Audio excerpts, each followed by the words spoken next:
Well, I think welcome to everyone. I think we might make a start now. Good evening, everyone, and a very warm welcome to Melbourne Women's Fund Information Evening for 2020. My name's Simone Clancy. I'm the Deputy Grants Chair of the Melbourne Women's Fund, and together with our Grants Chair, Amanda Thornton, will be your host for this evening. Before we begin, I'd like to acknowledge our First Peoples, the traditional custodians of the lands on which we sit, and acknowledge their ongoing connection to country and their culture. I pay my respects to their elders past, present, emerging, and extend special recognition to Aboriginal and Torres Strait Islanders who are with us tonight. Firstly, some housekeeping. So this webinar is being recorded and we will make it available on the Melbourne Women's Fund website, melbournewomen'sfund.org, at the conclusion of this presentation. You'll notice that you have been muted and you'll be muted throughout. However, we encourage you to use the Q&A chat box at the bottom of the webinar screen, or for some of you, it might actually be at the top of your screen to ask questions. So we have Christine Darkus, our Executive Officer, I should say, and Louise Potter, our Events Chair, are busy looking after the Q&A function, and they will endeavour to answer as many of your questions via the chat as we progress through the presentations. We'll also be taking breaks after each of the captains' presentations on our finalists, 2 minutes of questions, and we'll be taking questions live, so they'll be posting the questions to our speakers. So very much encourage you to get interactive and take part and ask questions. So to those of you that might be new to the Melbourne Women's Fund, joining us as friends and guests, I'd like to explain a little bit about what we are and who we are. So we're a collective, we're a giving circle of women and men who come together. We pool our financial and also our personal resources to assist not-for-profits in the City of Melbourne who are working with organisations that are working to improve the lives of women and their families in the City of Melbourne and addressing some of the issues that affect their quality of life. So what are we going to hear about tonight? We're going to hear from our 2019 grantees, SCARF and the Lighthouse Foundation, and find out about the impact of our grants for those organisations and how we've enabled them to continue their vital work, and significantly in the case of the Lighthouse Foundation, have enabled them to get further funding, which is very exciting. Amanda's going to provide an overview of the grants process for 2020. And then our hardworking grants team captains are going to introduce you to our 3 nurturing grant and 3 signature grant finalists and their projects, which I know you're very excited to see. Finally, we're going to provide an overview of the steps leading up to the awards night, and then we'll hear from our founders, Pat Burke and Gillian Hund, before we close at around 7:30 p.m.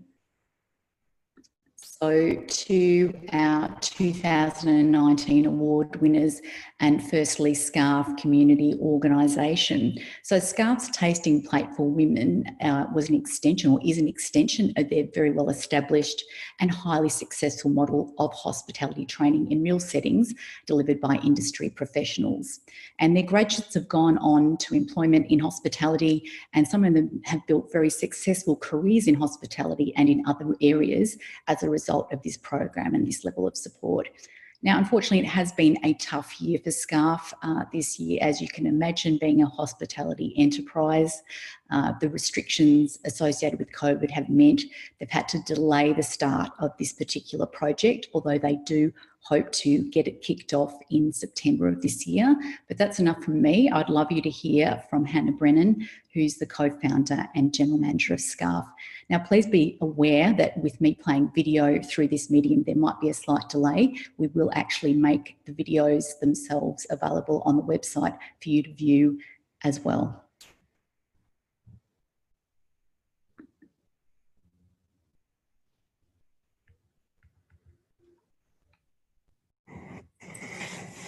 Hi, Hannah from SCARF here. Firstly, congratulations to all the finalists this year.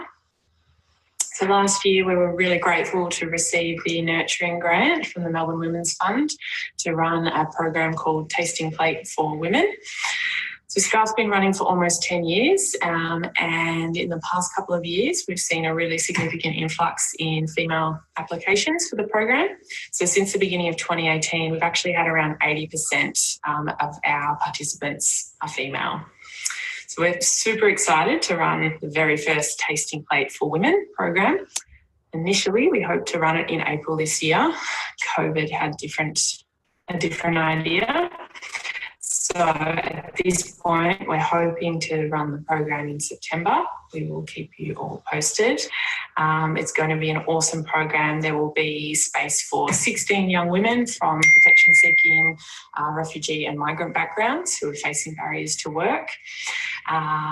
So there'll be a bunch of hands-on hospitality training sessions. There'll be some certificate training in the food handlers and responsible service of alcohol.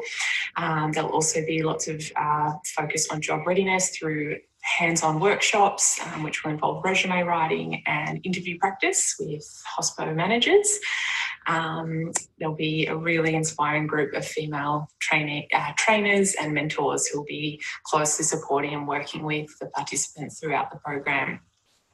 And to finish, there'll be a short series of SCARF dinners, which will allow the trainees to gain paid work experience in a real restaurant with support from mentors.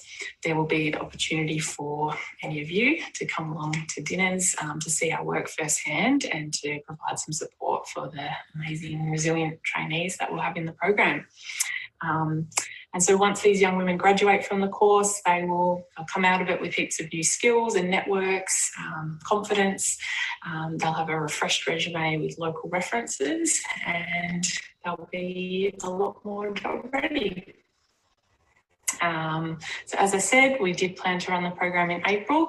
We're looking at September at this point in time. We will have some really clear information on our website once applications are open. So we'll list all of the eligibility criteria. If any of you know a young woman who fits the eligibility and might be interested, please let her know and direct her to our website. We'll keep in touch with the grants committee once applications are open for the program. So just a quick update. Unsurprisingly, SCARF trainees and graduates have been really adversely impacted by COVID. We've been working really hard to make sure that we continue supporting our graduates through this really difficult time.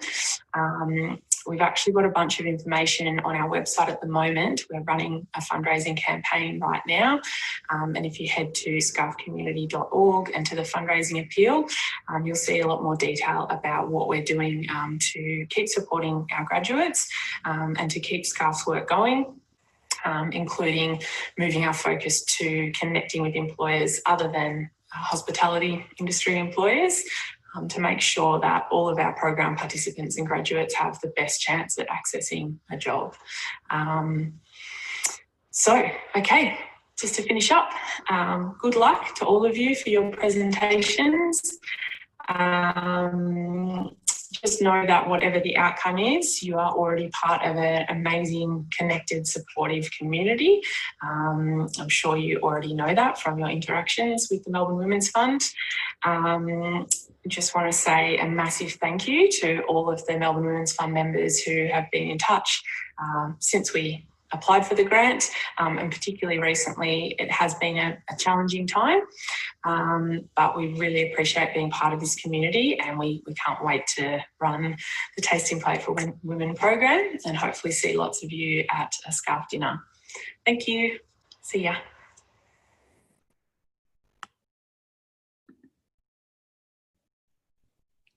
Thanks so much to Hannah, and I'm sure, yes, you'll join me and be very excited to attend the first dinner shortly after the trainees commence in September. That's certainly my hope. So to our 2019 signature grant recipient, the Lighthouse Foundation. They used our signature grant to provide a home, to provide trauma-informed care and support and the resources for young women at risk of early and forced marriage to move towards independence. Let's hear from Michelle Mishi, who's the philanthropy manager at Lighthouse Foundation. Hi everyone, this is Michelle Mitchie from the Lighthouse Foundation, just giving you a bit of an update about how we've been going with our program for young girls escaping early and forced marriage. I want to thank you very much for the support that you've given us, and just like to share with you a little bit of information about our overall programs over the year and to give you a bit of an update about how the girls have been going. But before we do that, I'd just like to show you a film that has been made from our Youth Resource Centre. Some of you might wonder what youth homelessness looks like. Some may see it when they're driving to work each morning, at your local coffee shop, or even when you're grocery shopping. But with over 44,000 young people being homeless, it should be something we notice.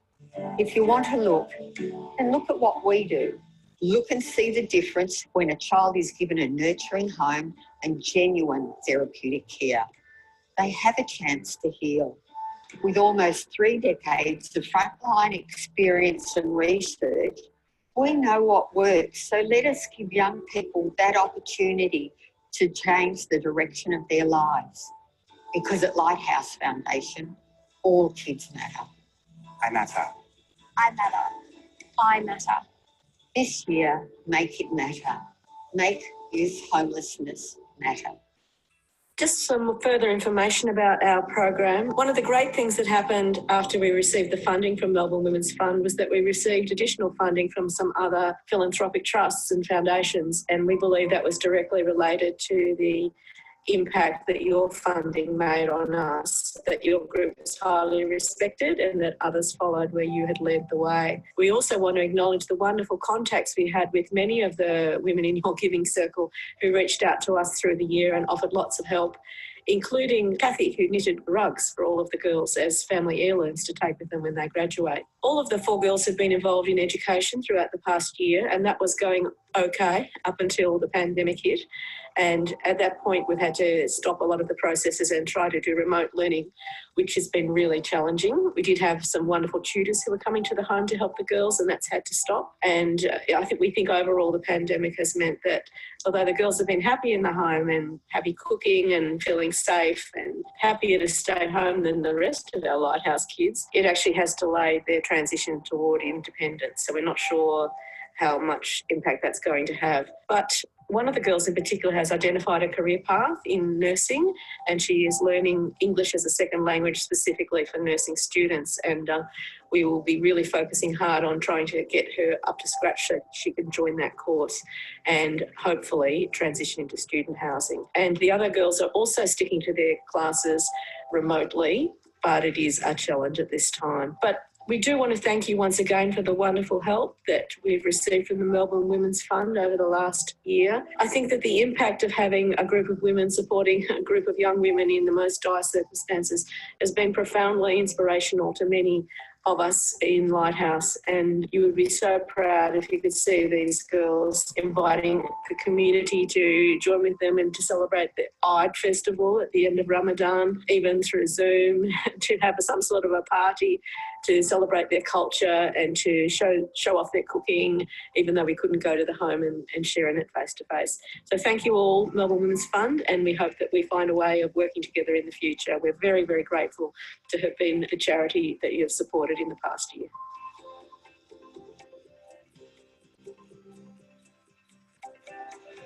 I'd like to share a small video which features a poem written by one of our Lighthouse girls called I'm Just Like You. We filmed this at our Youth Resource Centre. It gives you a bit of an idea about our work. I'm just like you. I have 2 hands. Only I had no one to hold mine. I'm just like you. I have 2 feet. Only my shoes were broken and too small. I'm just like you. I have a mum and dad. Only mine couldn't look after me. I'm just like you. I have a beating heart. Only mine hurt all the time. I'm just like you. I sleep at night. Only I slept under the bridge that guides you home.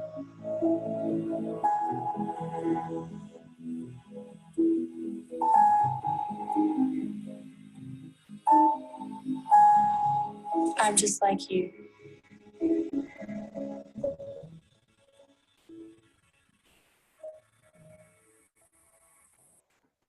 you enjoyed those videos and messages as much as I did, and it's always so gratifying to hear about the impact of our grants for the organisations.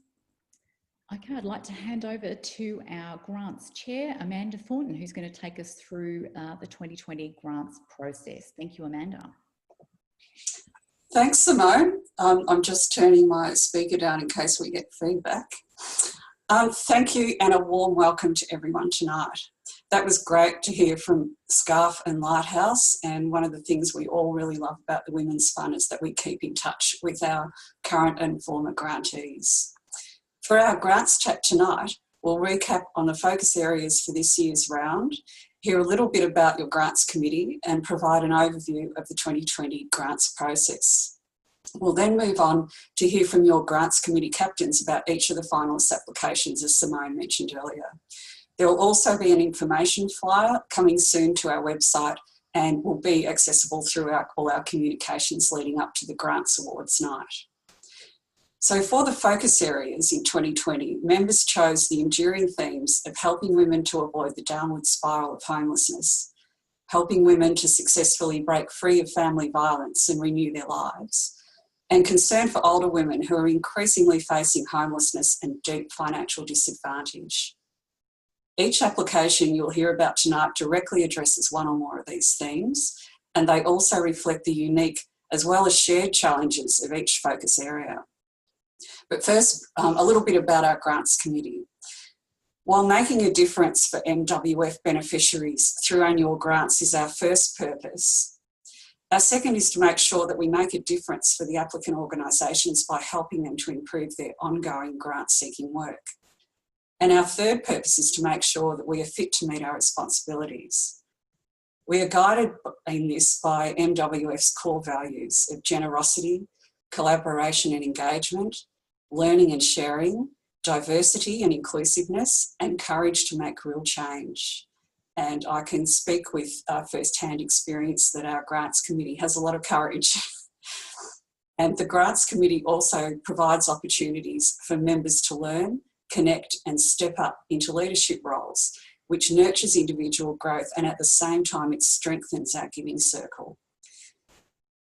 We also undertook training this year, our first ever committee member education workshop. It was held by a committee member who shared her financial expertise and trained us in reading and analysing financial reports. A structured approach to grants committee education is so important and we always seek to improve. Each year we review our capacity and test and adjust application materials and processes in response to learnings from each grant round. And there is always changes to be made. Now I'll go through a little overview of our grants process. Invitations to apply are sent out early December to organisations whose work aligns with the focus areas, with applications due by late February to give organisations plenty of time to get ready, and also takes into consideration the holiday period in the middle of that time. By late April, our rigorous shortlisting process, which I'll discuss soon, determines your 6 finalists. We added a new level of application assistance this year by developing a How to Do a Good Application webinar. This was also developed by Grants Committee members. This was to help organisations build their capacity to pitch a good case of support, both to MWF as well as other potential funders. You may also like to know that due to the social challenges created by the coronavirus pandemic, we enabled applicants to adjust their projects if they needed to, because they'd applied before the coronavirus became significant in Australia. Many were grateful to be able to move their project's start and finish dates or make small material adjustments, and none of the applicants withdrew. And we'll go to the next slide, please, Simone.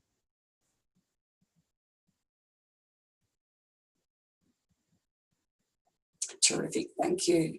So regarding assessing applications, first it's a heavy responsibility and we don't take it lightly.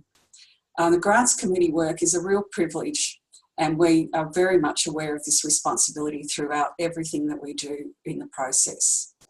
Our energy and commitment comes from something that we share with all MWF members, caring about making a real difference for some of the most disadvantaged women and their families in Melbourne. We just have to keep trying. It's very big and we can't stop. To this end, we conduct due diligence as a first step, checking organisation governance, compliance and financial evidence. We then overlay a set of criteria on each application that ask questions about organisation capacity, project need, aim and design, and the potential for the project to be effective. You can see the areas we look at here on the slide. They ask things like, is there a need in the community for this work? Are the needs of the beneficiaries directly addressed? Is it clear what the aim of the project is and what will take place? Is there a clear line of sight between the project activities and the resulting outcomes expected for beneficiaries? And when put side by side, does the budget reflect the project plan? And also, does the organisation have the operational resources and governance to successfully carry out the project? And finally, if there's collaborations involved, what value do they bring to the project and will they be reliable? Answering these questions takes us beyond the information in the applications, involving background research on the relevant sector and areas of need, as well as other organisations' work, altogether as much relevant information as we can resource and learn. Then we meet twice to each bring our criteria-based analysis and what we have learned to the table. And this is always very long meetings and very interesting results come out of them. There's never a consensus and every application is thoroughly considered and debated to reach your final six. And again, we thank every member for placing their trust in us and in our efforts. We really appreciate it. Thank you. And we can move to the next slide now. Thanks, Simone. So now you're about to meet your 2020 finalists via our MWF captains.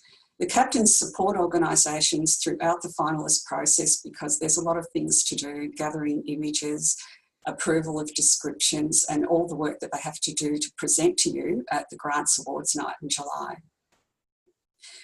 Each captain will discuss the same key information areas, drawing on information from the finalist application form and their project and evaluation plan. And as Simone mentioned, each presentation will be followed by 2 minutes for your questions. So you can see the arrow there pointing down close to where the Q&A button is, and definitely put in some questions because it'd be a great opportunity to answer them for you. So moving to our next slide, we will welcome Simone Clancy to speak about the first Nurturing Grant finalist, Family Access Network.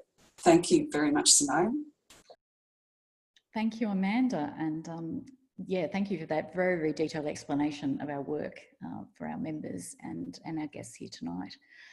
So the Family Access Network has been supporting homeless and at-risk young people and their families since 1981. They have a client-focused, rights-based approach and operate from the belief that timely intervention maximises positive outcomes.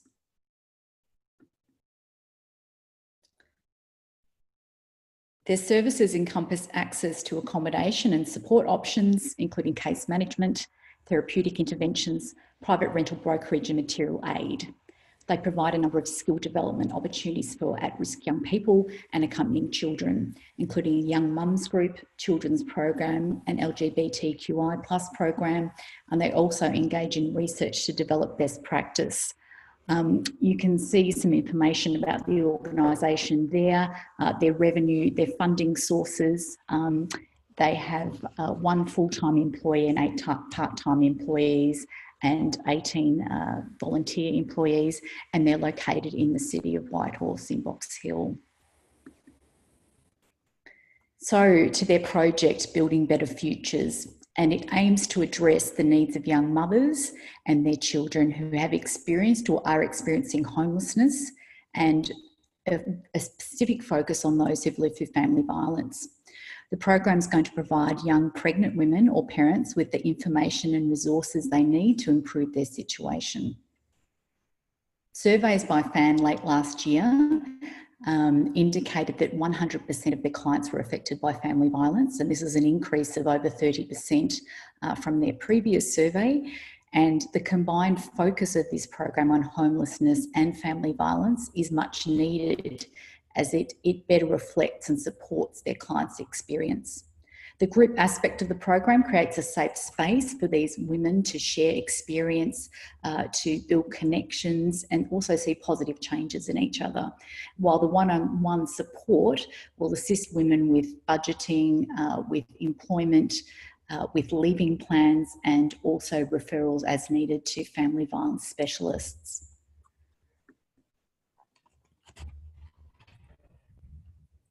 So the program is going to commence in January 2021 with the recruitment of a family violence worker. They'll also start development of the program materials and recruit the specialist speakers for the program.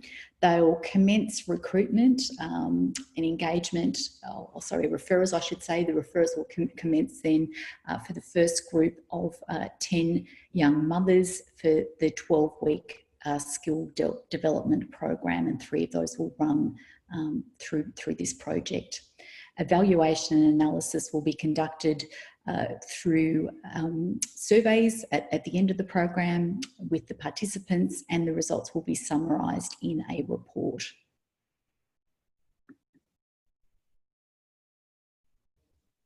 So the Melbourne Women's Fund grant will pay for the family violence worker and also the specialist speaker costs, and the balance of the program will be provided by FAN. So the participants will be provided with education and awareness of healthy development, healthy relationships. They'll get peer support and dedicated one-on-one support and resources to address family violence. And the program's ultimate aim is improved health and well-being and better futures for these young mothers and their children. Now I'm happy to take questions.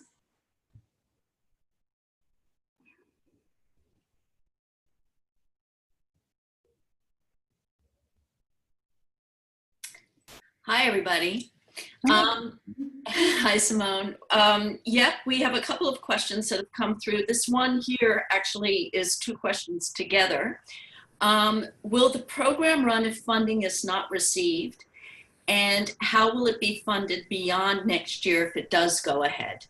Now, unfortunately, the program won't run unless they receive this grant. But they're confident once they've actually put the programs in place and have obviously used the funding to develop those resources, they should be in a good position to continue the program, and hopefully they'll have a good evidence base at the end of it through their data gathering and reporting to then apply for other grants and also, yeah, seek to actually fund part of it themselves ongoing once they've proven the program. Terrific. We have another one here. It looks like this organization gets a fair amount of government funding. Wouldn't that government funding be able to pay for a project like this? As far as I understand in FAN's case, and this is the case for many organisations that receive government funding, that government funding is tied to specific programs. So any new programs that organisations want to develop, they're not able to access that government funding to do so. And I know in the case of FAN, Family Access Network, that their government funding basically funds their full-time workforce. So that's what their big government funding is, and I think they get some funding from the City of Whitehorse, and that is for a couple of specific programs that they run right now. Okay, great. Well, that's all we have for the time being. Back to you. Thanks very much. And I'm going to hand over to the wonderful Bianca Butterworth, who's going to talk about Housing for the Aged Action Group. Thank you, Bianca. Good evening, everyone. Thanks, Simone, and good evening, members. Can you see me? Oh, no, you can't. Well, I'm hoping you can. My name's Bianca. I'm going to provide you an overview of one of our nurturing finalists, Housing for the Aged Action Group, and I'll refer to them in this presentation as HAG. So who is HAG? Next slide, please, Maestro.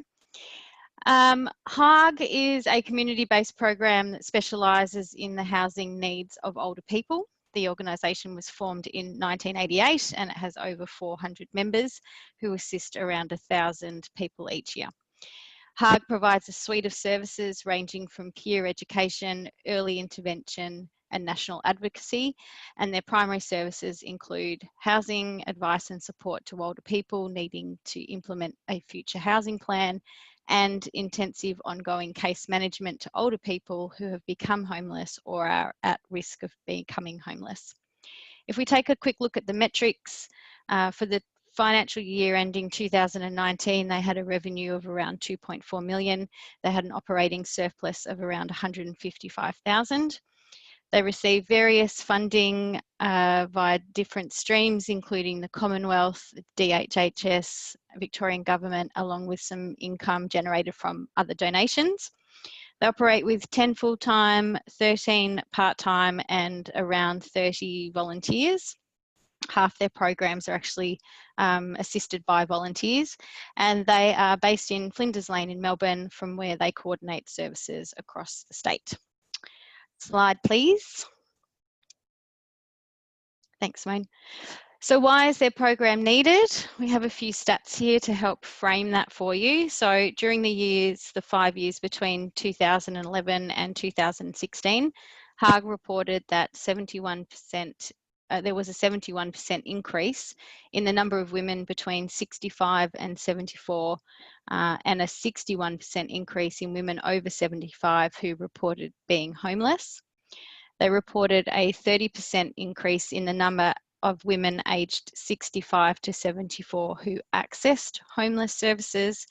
And when it came to super, 35% of women between 60 and 64 don't have any super at all.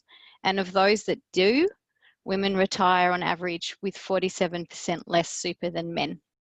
Additionally, in HARG's experience, 50% of those that they assist are from people that are from culturally and linguistically diverse backgrounds.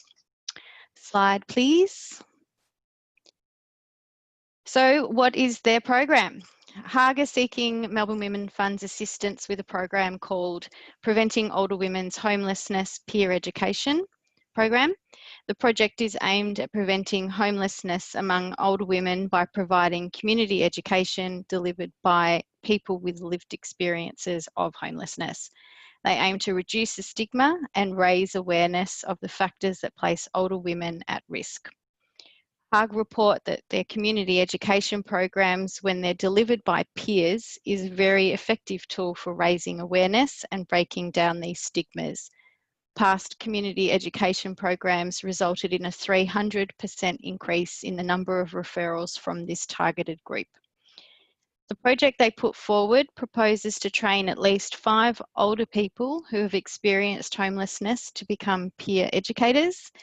Peer educators will be tasked with delivering at least 2 community education sessions to groups of older women 65 plus to help them identify what places them most at risk and what pathways they have for support. A part of the program will also include media and public speaking training, and this will allow these women to tell their story to a wider audience. Training will be delivered to participants of various backgrounds who are at most risk, and training will be delivered by an early intervention worker who has a certificate in workplace training and assessment. They have pushed their dates a little bit given COVID, and they are looking to, our funding, if awarded, would run from March 21 to October 21. Slide, please. So the total program cost is 66,750. The program costs include a project worker to deliver training over 12 months, as well as media training workshop. And then there are other expenses such as education materials, travel and catering. And there are some smaller costs associated with finance and HR items. Their outcomes, they're hoping that women with lived experience are recruited to be trained as a peer educator and deliver community education sessions. Recipients of the community education, they hope to show increased awareness of factors leading to homelessness and pathways to support.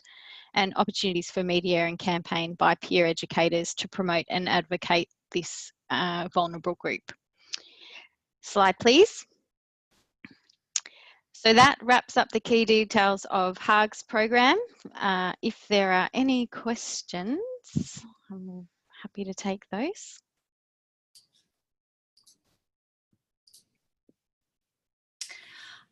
Yeah, we have a question here. Who do the 430 members refer to?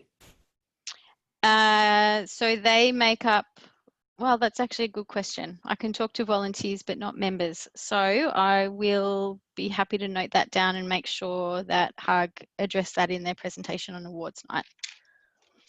Okay, and we have another question here. How will HARG identify and engage with the women to whom the community education programs will be delivered by the peer educators? Do you mean how they'll be recruited? How will they identify, engage with the women to whom? Well, yeah, I guess. Yeah, looks like identify and engage with. So yeah, okay. And then beyond that as well. Awesome.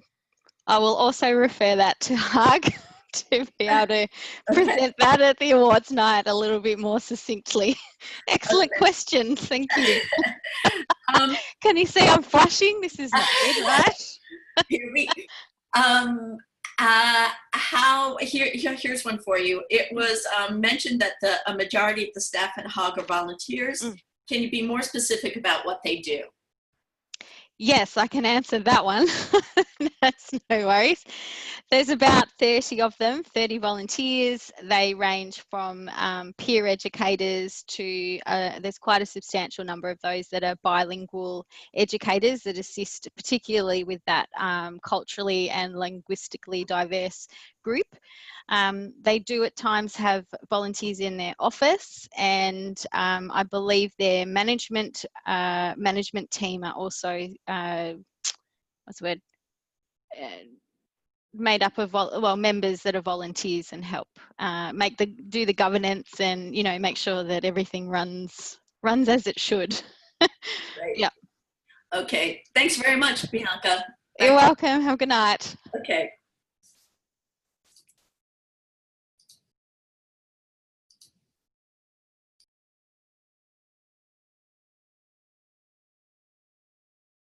Okay, I think I'm next, everybody. My name's Gillian. I'm so sorry, Gillian. Okay. Can I please introduce Gillian Fawcett that's going to speak to Shark? Disappeared off before you said hello. Handed over to me. That's fine.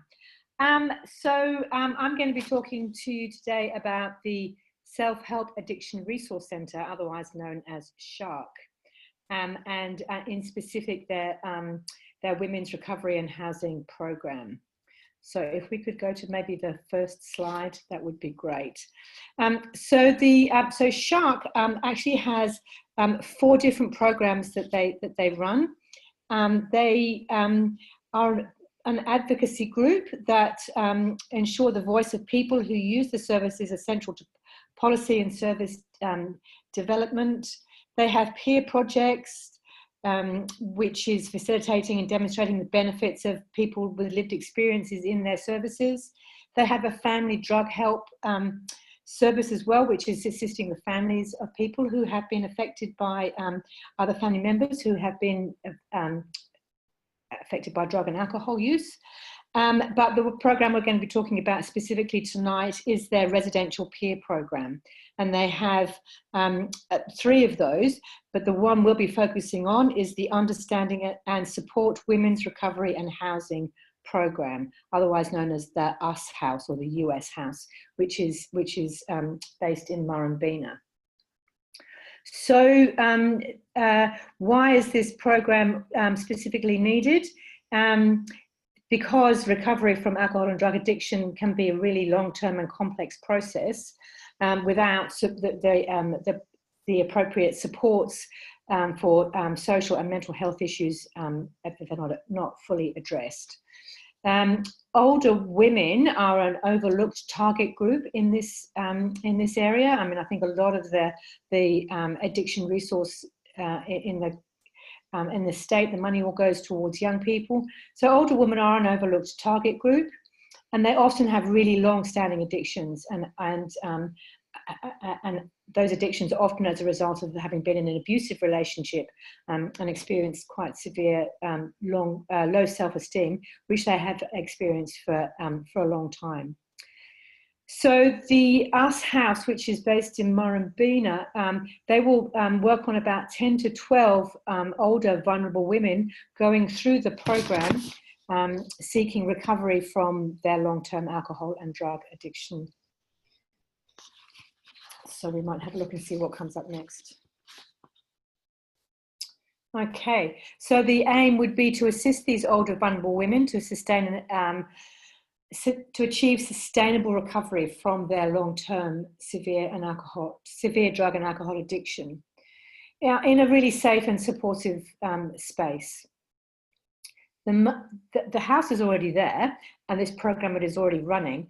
What the money that the funding would provide would be a specific peer support worker that would provide tailored individual support to these women whilst they were in the residential home. So they would work towards developing a program model and support those women whilst they're there. The average stay is about 3 to 6 months for each woman as they go through the program, and they would hope to support somewhere between 10 to 12 women annually. So they have structured living and activities with a focus on self-help and also integration back into society and community support for the women once they've worked through their problems with their addiction.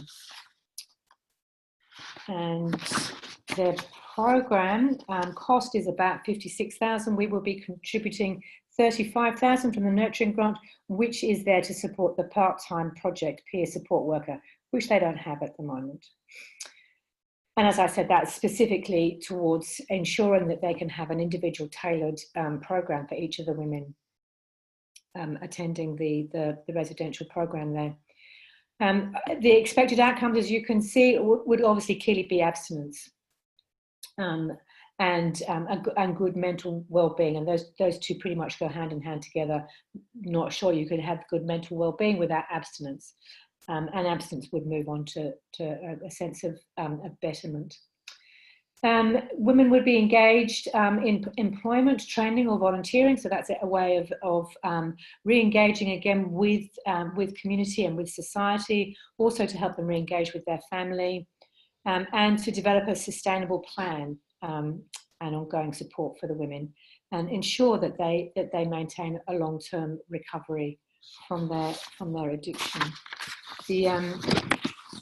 The assessment would be obviously pre and post assessment of the women, using quality of life assessment tools to measure where they're at after they've had their time in the residential program. And that's all the information I have at this point in time. If anybody has any questions that they would like to ask me, please go ahead. Thank you very much, Gillian. That was an excellent presentation. There are a couple of questions here. We've got a good one from Susan. Does the integration back into the community have a time frame? Not that I can get. They do say that each woman has an expectation of being 3 to 6 months in the house. So I guess it would depend entirely on how they were travelling. And how well they adapt. So I'm not sure what would happen if the 6 months came up. I suspect they could be ongoing support for the women, but that's their anticipation. Great. And one more question: how much of the government funding provided to Shark does go towards the US housing program? Actually, none of it.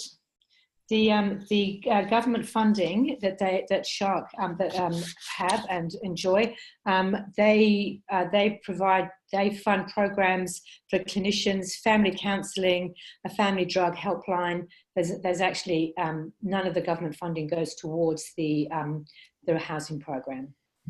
Okay, thank you. And just one, I don't know if we've got time for one more. Do you collaborate with any other organisations working in this field? Not really, but we do. They do get referrals from housing services working in the community, and also a lot of self-help groups such as AA, Alcoholics Anonymous, and probably the drug one as well, would be referring to the program. So they do have a collaboration with some of the self-help programs out there and housing programs. Thanks, Gillian. That was the last question. Great, thanks very much indeed. So that concludes the nurturing grants. So I'm actually going to hand over to our first signature finalist now, which is Birth for Humankind. And Kate Eddy is going to tell you about their submission. Thanks very much, Gillian. Yes, this is the first of the signature grants. And I'll just tell you a little bit about Birth for Humankind. Their mission is to ensure every mother has equitable access to the care and support she needs to make empowered choices and to have the best birth and early parenting experience for herself, her baby, and her family. Could I have the next slide, please? And so you'll see that from this slide, Birth for Humankind has been doing this since 2012.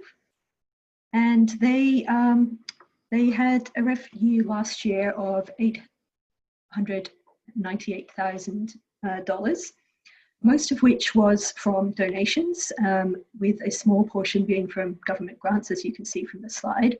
They have 4.3 full-time equivalent staff, and of those 67 volunteers you can see there, 4 are office-based, while the other 63 are in fact volunteer doulas. Which brings me on to the 3 main things that Birth for Humankind do, which are education, research and advocacy, and doula support, which is where they match women who are referred by hospitals and community services with trained volunteer birth support workers, doulas. They are located in North Melbourne. Can I have the next slide, please? And so to the particular program for which Birth for Humankind are seeking funding. It's called Safer Beginnings, and it's about the targeted growth of support for a particular client group that they work with already, but they'd like to do more for, which is women experiencing homelessness and family violence.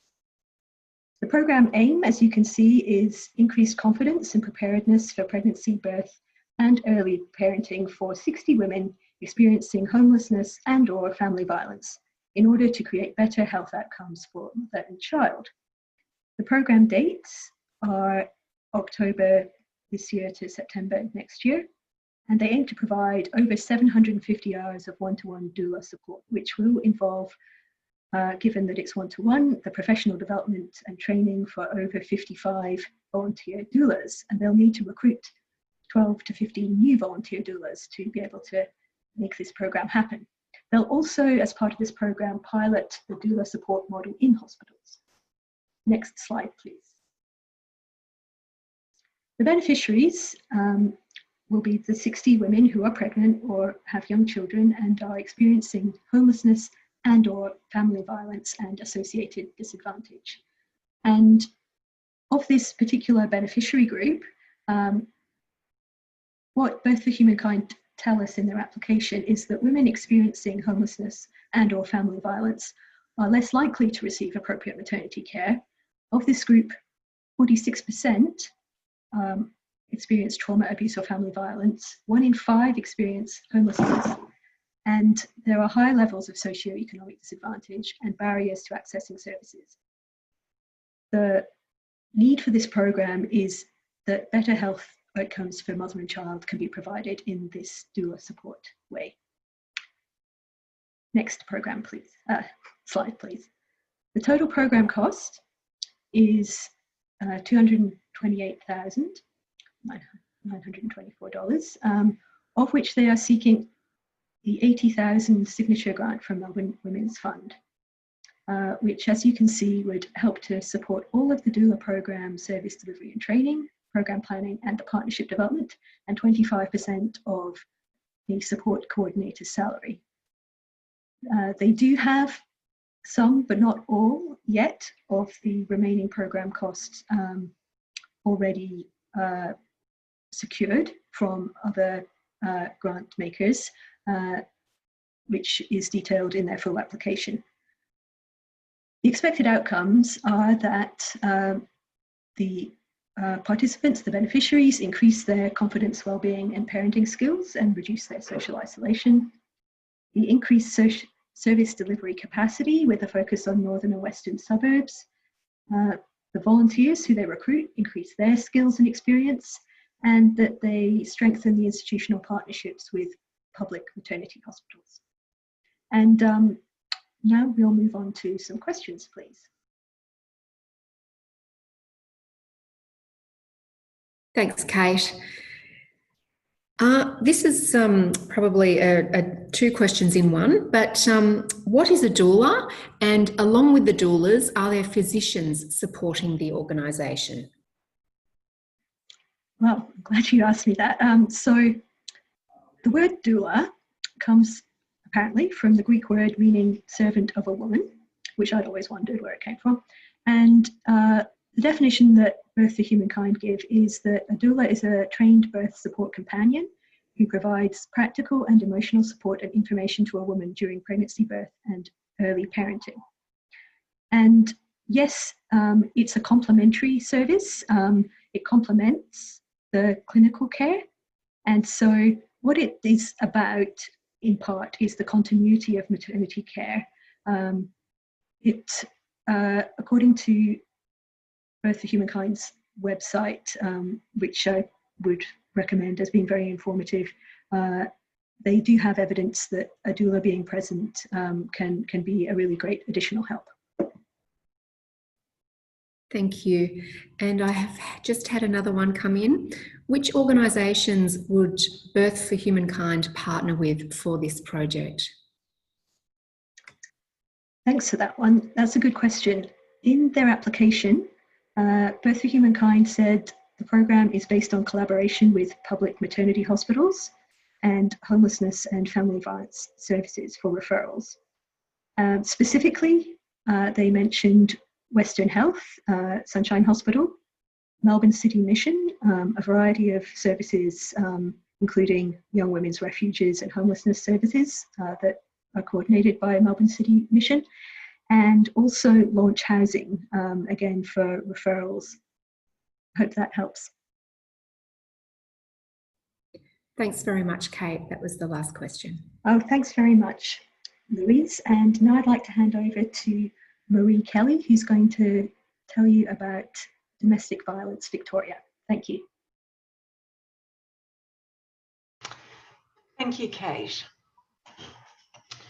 I'm going to be speaking to you about our second signature grant finalist, Domestic Violence Victoria, and their Experts by Experience program.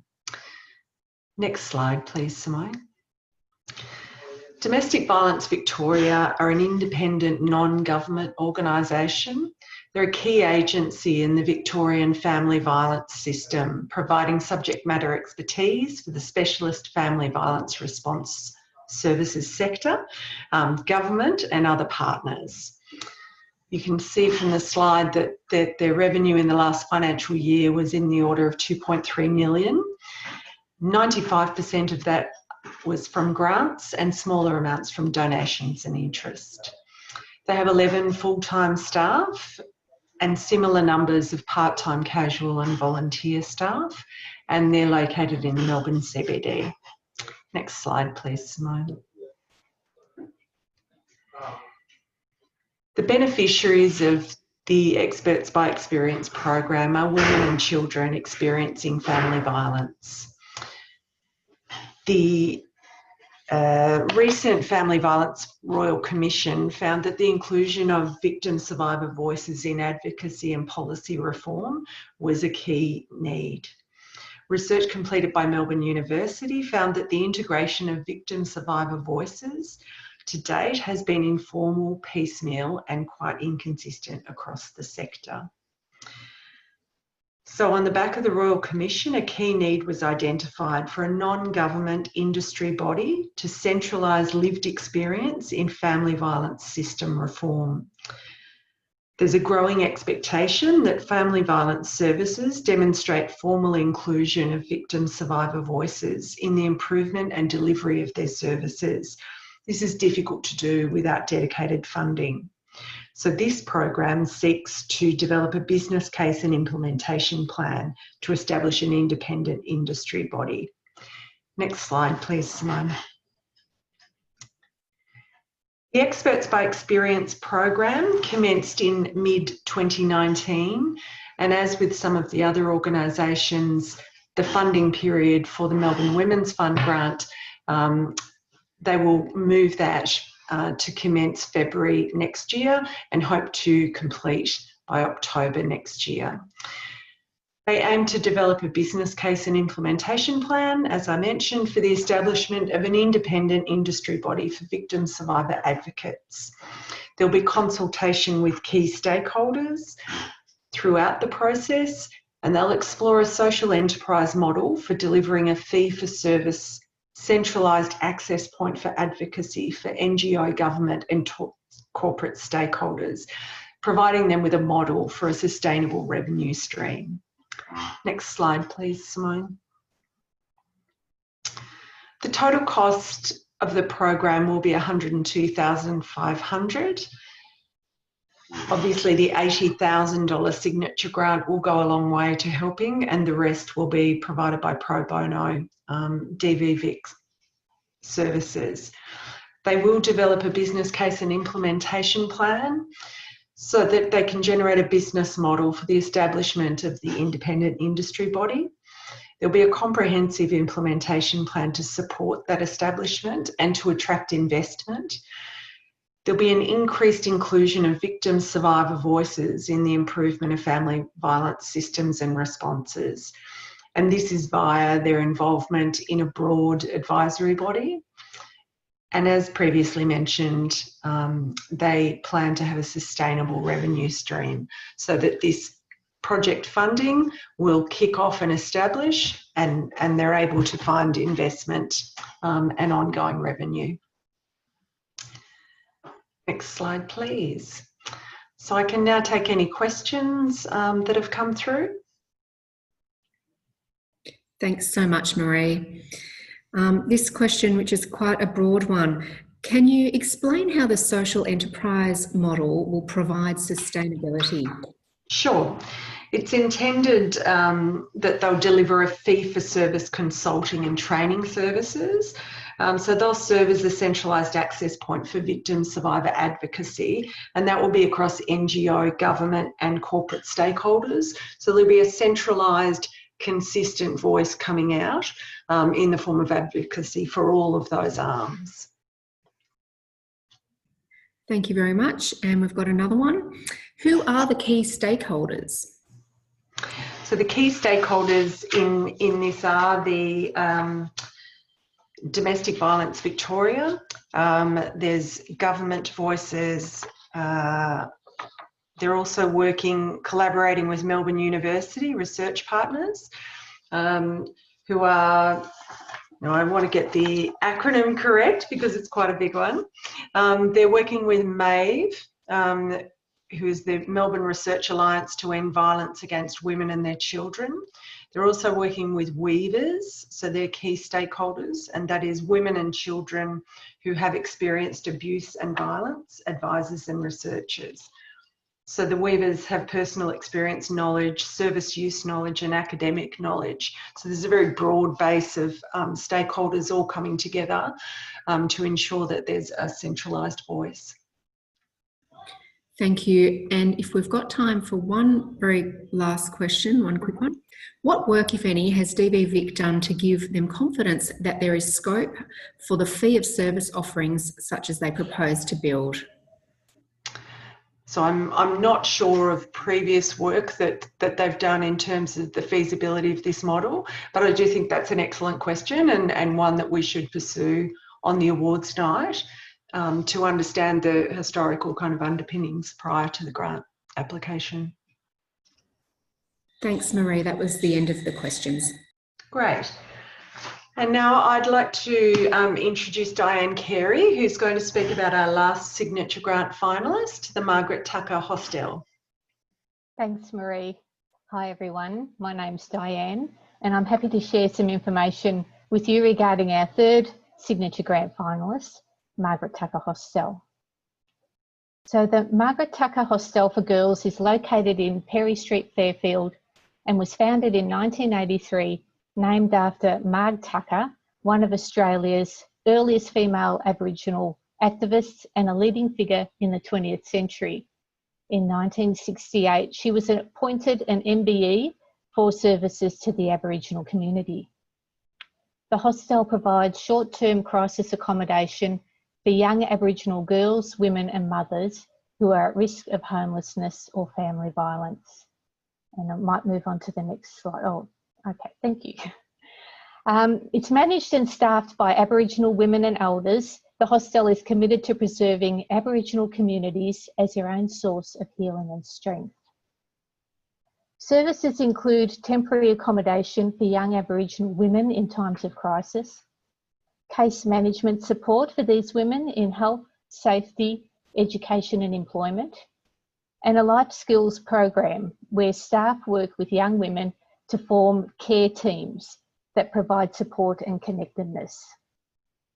Margaret Tucker Hostel receives most of its income through ongoing government funding, which covers its day-to-day operating costs, and a small amount of income comes from interest via investments. Total revenue last year was $747,000. Currently, the hostel employs 3 full-time staff and 6 casual or part-time staff. I'm ready for the next slide, thanks. So the Young Smart Deadly Target beneficiaries are young Aboriginal women and mothers who are experiencing homelessness, often due to family or community violence. They are aged between 14 to 25 years and they make up the Margaret Tucker Hostel community. This program is needed to help participants focus on their mental health and well-being in order to manage and overcome experienced trauma. The women who come to the hostel have often experienced trauma in their young lives, and if not supported carefully, they can become vulnerable to harm.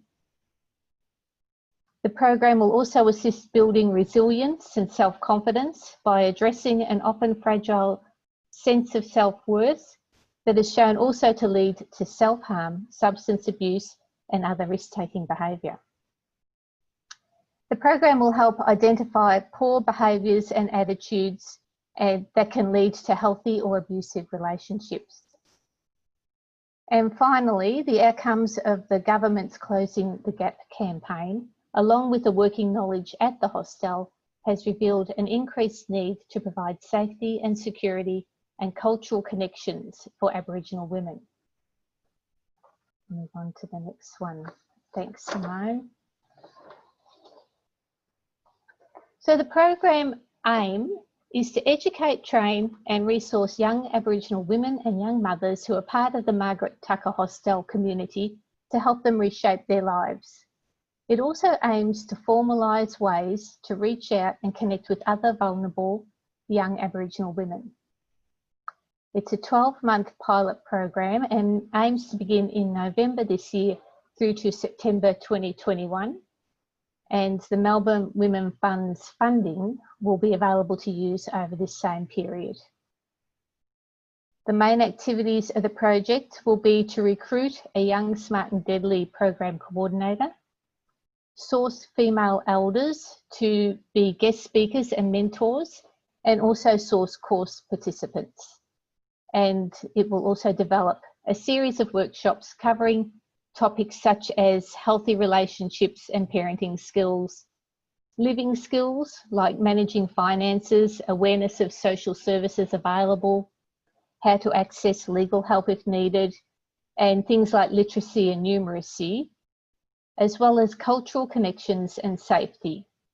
It will also include an individualised tailored safety plan that supports each participant in risk awareness, self-worth, and helping to identify goals for a healthy life. Thanks, Simone. The total program cost for the first year is $80,000, And the Melbourne Women's Fund Signature Grant will pay for that pilot program in the first 12 months. So this amount will cover the cost of employing a part-time workshop coordinator, attaining guest speakers, elders and counsellors, and also for the preparation and development of the training program, along with sundry costs such as advertising, venue hire, that sort of thing. And the expected outcomes are that young Aboriginal women and mothers develop connectedness to their culture and history. So participants will gain a stronger understanding of their female leaders, including Margaret Tucker, their history and their connections to community, enabling them to strengthen their sense of identity and their understanding of where they belong. Participants will also be introduced to professionals and agencies that offer financial, legal and health-related services who they can reach out to in a time of crisis with the hope of preventing any further episodes of family violence or homelessness. And finally, participants become advocates themselves, supporting other vulnerable girls in the Aboriginal community by reaching out to them to share their knowledge and experience. So that's it from me. Thank you for listening, and I'm happy to take any questions that you might have now. Thanks, Diane.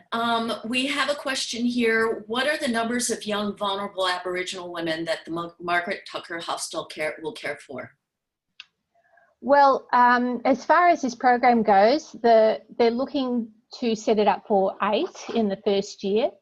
And then once the pilot program is finished, they'll reevaluate that. They'll look at feedback from the participants and see what numbers they can cater for beyond that. But initially it's for 8.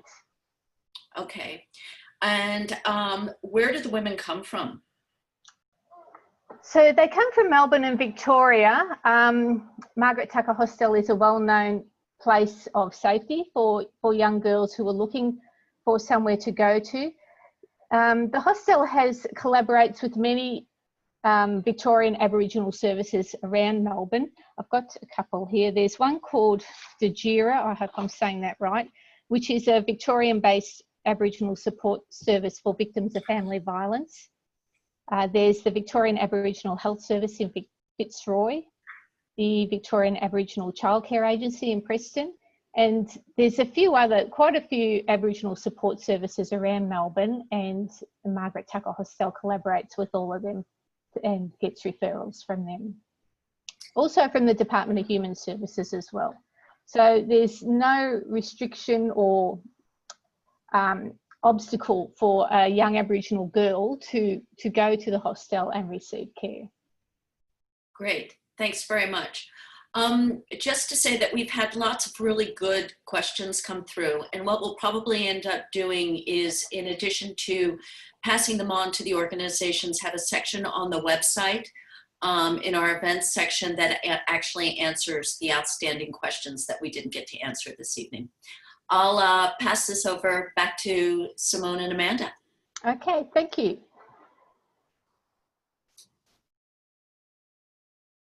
And I think I am, oh, sorry, Amanda's up. Thanks, Amanda. Yep, if I can get my camera to work. Oh, here we go. Thank you very much, Simone. That's great. And thanks to all the captains for your great overview of the finalists. It just brings back all that depth of information that we've been working through up until this point. So it was really great to hear everything summarised so well. So briefly, as you can see on this slide, you are Melbourne Women's Fund, and that's for all the members, because Women's Fund wouldn't exist without you. And what I'd like to let you know is what's coming up. And so the captains will be working behind the scenes to support finalists, to do a bit of presentation training with our volunteer trainer. And it's to help them prepare for the Grants Awards Night, which of course will be virtual this year. But unlike tonight, it will be pre-recorded and made available to you online on the night of July 16. There'll be a lot more information coming out about this. We're still putting it together, but it's coming together very well. And prior to this, you'll also receive an invitation with a link to the event. And each MWF member will also receive a personal code for voting. So I'm sorry, everyone, there's no pom-poms this year, which is a bit disappointing, but we just couldn't work out virtual pom-poms. And so the code will be sent to you. It's your personal code, so it's one member, one vote in nurturing, and the same for signature. And this will be done via a program called Slido. So we can go to the next slide, please, Simone. And as I said, it enables your confidential voting. And as the slide says, it's easy. So just go to slido.com and enter your personal code, and it will log you in without having to give in any personal information or contact details, and you can just cast your confidential vote. And once your vote's cast and you log out of Slido, that's it for you for voting. We'll also have absentee voting available too, because you realise not everyone will be sitting on their mice in front of their computers on the night of the 16th of July, and it's important that every member is able to vote. It's really important that we want to hear your voice and what you think should be the winners for the Nurturing Signature Grants this year. So look out for more details on your Grants Award Night invitation. And on behalf of the Grants Committee, we wish you all the best in making your decisions. And so I'm pleased to introduce Pat Burke, co-founder with Gillian Hund of the Melbourne Women's Fund. And I will hand over to you, Pat. Thank you. You're very welcome. I've turned my camera on. I'm not sure if you can see me or not, everyone. But you can hear me, I hope. We can see you and hear you. Oh, good, okay. Oh, I tell you, I should be used to this by now. On behalf of Gillian Hund and I, we warmly thank all of our wonderful members, and to those who've renewed this year, and a hearty welcome to all of our new members who are here. Thank you also to those who introduced friends and colleagues to our giving circle, because it's through growth that we can do more. Going back to when we started in 2014 to now, we've grown and gotten stronger every year. And it's to all of you for doing that and coming together and supporting this great giving circle. So membership is important. The stronger we are in numbers, as you know, the greater the difference that we can make together. So I want to take a minute to go over our values and our vision and mission. A lot of work has been done recently by the team to revisit these values and the mission and vision, because as we enter this is our 6th year, it was time to do that, and it was a really good process. So our values are generosity of mind and spirit, collaboration and engagement, learning and sharing, diversity and inclusiveness, and courage to make real change. And as far as our vision and mission, Melbourne Women's Fund engages individuals in the power of giving collectively. Through pooling our membership fees, we amplify the impact of our funds in creating social change. Our members are encouraged to participate in philanthropy through learning about needs in our communities, by our grant making and their involvement with our funded groups and organizations. And it's through nights like tonight that knowledge is really built as you learn about our 6 finalists for this year. So members, we hope, are energized by a spirit of collaboration and excited about really making a difference with their giving. We're not trying to replicate what other funders are doing well. We're looking to make bold grants to emerging organizations and groups who may not otherwise attract seed or critical funding. So next slide. And a moment to thank all of you. So everyone who's here tonight, thank you for staying with us through this fantastic and very well organized and researched presentation by the great team. So to our members, widely for their support, those who are here with us tonight and those who are going to join us for the grant celebration in July. I'd like to take a minute too to thank Simone Clancy, who Deputy Chair of Grants, of our Grants Committee, who is hosting us through this amazing digital platform. We're all used to Zoom and maybe Microsoft Teams, whatever else you're working with, but this is a little bit fancier. And her company, Yellowfin, is a Melbourne-based global software developer. So her logo is right there, and we're very grateful to Simone for that. Warm thanks also to our Grants Chair, Amanda Thornton. You're a bit of a rock star. You did a heck of a job working with the team on this, and we're very grateful to you. And to the Grants Committee and Captains tonight who did the preparation, the thinking, all the months of this work to come to this. I want to thank Marie Kelly, Kate Eddy, Diane Carey, Gillian Fawcett, Bianca Butterworth, and special thanks to outgoing co-chair Jules McLean for her work. And before we leave the slide, I also want to give warm thanks to Louise Potter, our events chair, who you've seen tonight doing the Q&A as well. She did a lot of work to put this event together, and it just gets better every year, thanks to all of you. So really, next slide, that's it from me. Again, we thank you for your support and engagement.